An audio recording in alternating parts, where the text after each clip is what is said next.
Africa's vast natural resources, young population, and strategic trade routes have made it the new frontier in a global race for economic dominance.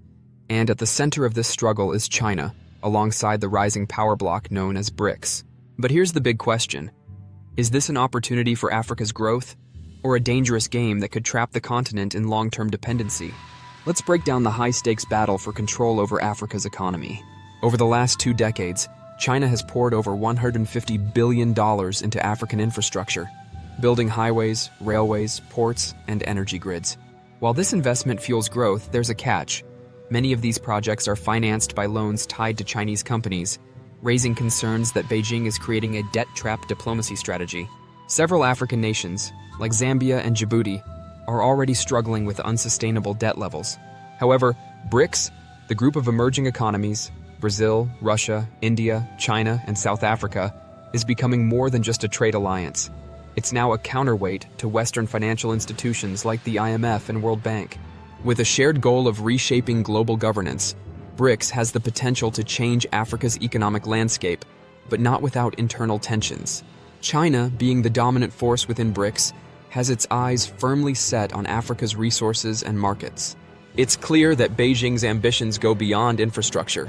It's about securing long-term access to critical minerals, like cobalt and rare earth elements, needed for its tech and energy industries. Meanwhile, Russia is quietly expanding its influence through arms deals and security partnerships, especially in politically unstable regions like the Sahel. India, too, is ramping up investments in Africa, focusing on technology, pharmaceuticals, and skill development. But here's where things get interesting. African leaders are becoming increasingly savvy in negotiating with these global powers. While they welcome foreign investments, they are also forging regional alliances to boost their bargaining power. For instance, the African Continental Free Trade Area, AFCFTA, promises to create a single market of over 1.3 billion people, making Africa less dependent on any one foreign partner. Yet this power struggle isn't just economic, it's political. BRICS has long been seen as an alternative to Western-led global institutions, but cracks are forming. India and Brazil, for example, are wary of China's dominance within the group and have their own visions for how BRICS should engage with Africa. Meanwhile, Russia, isolated from Western markets due to sanctions, is increasingly using BRICS to deepen its ties with Africa. So, what does this mean for Africa's future?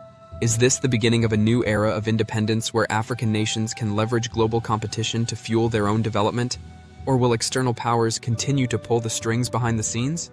In the end, the fight for Africa's economy isn't just a regional issue. It's a global power game that could reshape the world's economic order. As BRICS looks to expand by inviting new members and China continues to deepen its economic ties, the question remains, who will ultimately gain the upper hand, and will Africa emerge as the real winner?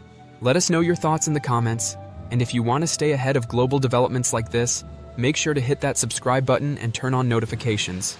Thanks for watching, and until next time.